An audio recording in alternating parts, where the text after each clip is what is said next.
નમસ્કાર, મારું નામ કલ્પના વ્યાસ છે. હું રાજકોટથી છું અને આજે હું તમને ઢોકળા કેન્ડી ચાટ બનાવવાની છું. તો આપણે રેસીપી શરૂ કરીએ.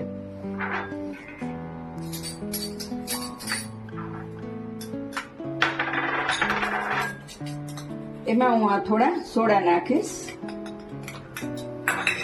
અને એને એકદમ સ્પોન્જી કરવા માટે આપણે પાણી અને તેલ ગરમ કર્યું છે.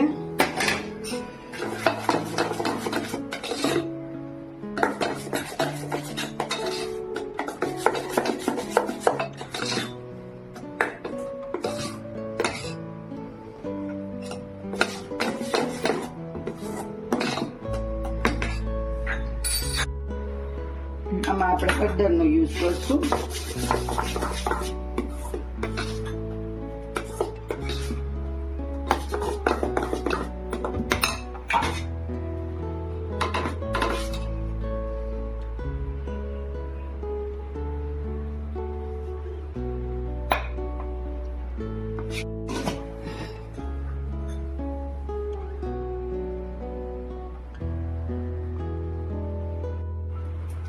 પ્રપન્નાની હળદરનો ઉપયોગ કર્યો છે.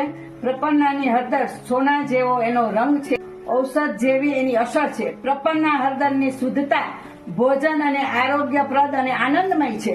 મરચું પાવડર યુઝ કર્યું છે અને તેની મેં લસણની ચટણી પણ બનાવી છે. મરચું પાવડર માત્ર તીખાશ જ નહીં, વાત છે સ્વાદના ઊંડાણની. પ્રપન્નાનું ઝીણું મરચું ખોરાકના સ્વાદમાં ઉમેરો કરે છે. તો આપણા ઢોકળા રેડી છે. હવે આપણે એમાંથી ઢોકળા કેન્ડી ચાટ બનાવીશું.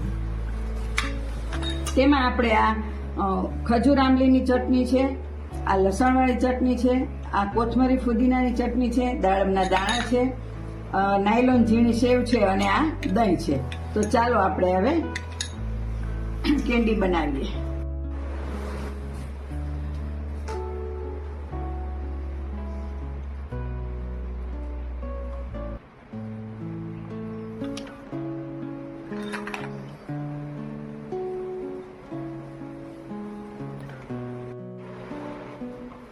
હવે આપણે એમાં ખજૂર આંબલીની ચટણી નાખીશું.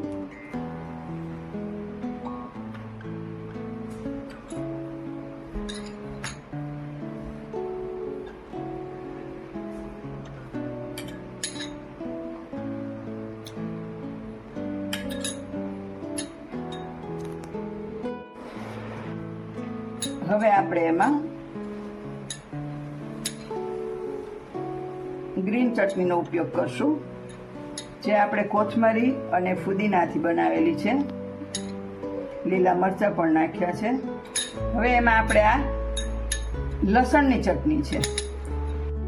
હવે આપણે એમાં લસણની ચટણી નાખીશું. એમાં મેં પ્રપન્ના મરચું પાવડરનો ઉપયોગ કર્યો છે. ખૂબ જ સરસ થાય છે.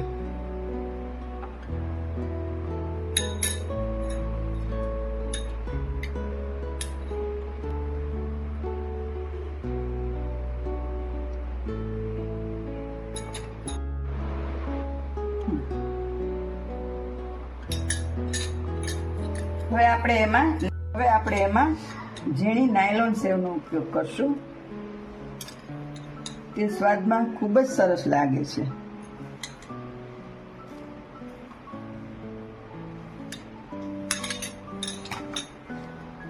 ઉપર આપણે એમાં દાડમના દાણા નાખીશું.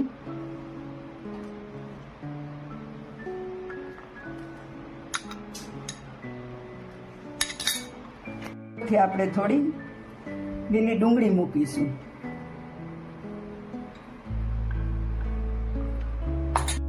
તૈયાર છે ઢોકળા કેન્ડી ચાટ.